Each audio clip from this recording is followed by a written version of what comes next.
सम्पूर्णमा नमस्ते।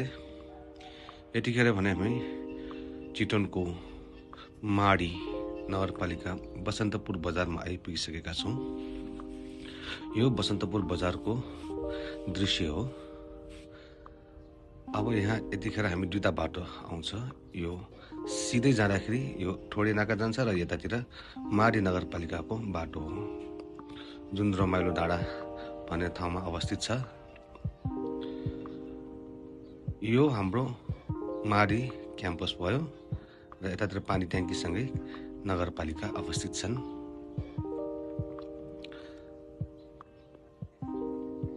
हामी 2 सेकेन्डको कच्ची बाटो गइसकेपछि यता एउटा गेट राखिएको छ, जुन गेटमा पर्यटकीय क्षेत्र सोमेश्वर गढी तथा माडी नगरपालिका 5 मा हार्दिक स्वागत गर्दछौँ भनेर चाहिँ यहाँनिर राखेको छ। यो रमाइलो डाँडाको दृश्य हो। बाक्लो बस्तीसँगै रहेको यस माडी नगरपालिकामा तपाईँहरूले बाटो पनि हेर्न सक्नुहुन्छ। एकदम स्मुथ पिच भएको छ। यस बाक्लो बस्ती भएको क्षेत्रमा तपाईँलाई चाहिँ एउटा जग्गाको अवलोकन गराउँदैछौँ। र यतिखेर यता ढिकुरबाडी जाने बाटो भयो र यतातिर सोमेश्वर जाने बाटो भयो। यो पिछ जाँदा हामी सोमेश्वर मन्दिर पुग्छौँ। यो आन्तरिक तथा बाहिरी पर्यटकीय धार्मिक गन्तव्यस्थल पनि भएकोले यहाँ धेरै सम्भावना भएको क्षेत्र हो। यो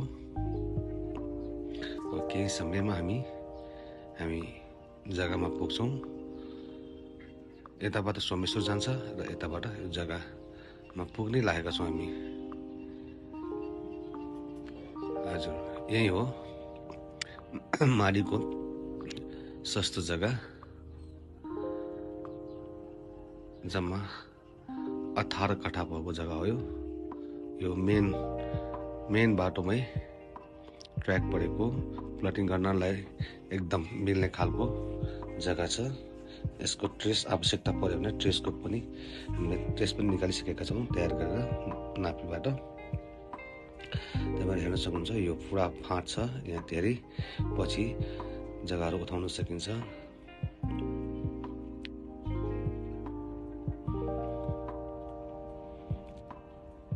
एकदम सस्तोमा यो जग्गा बिक्री गर्ने मनसाय गरेका छौँ हामीले।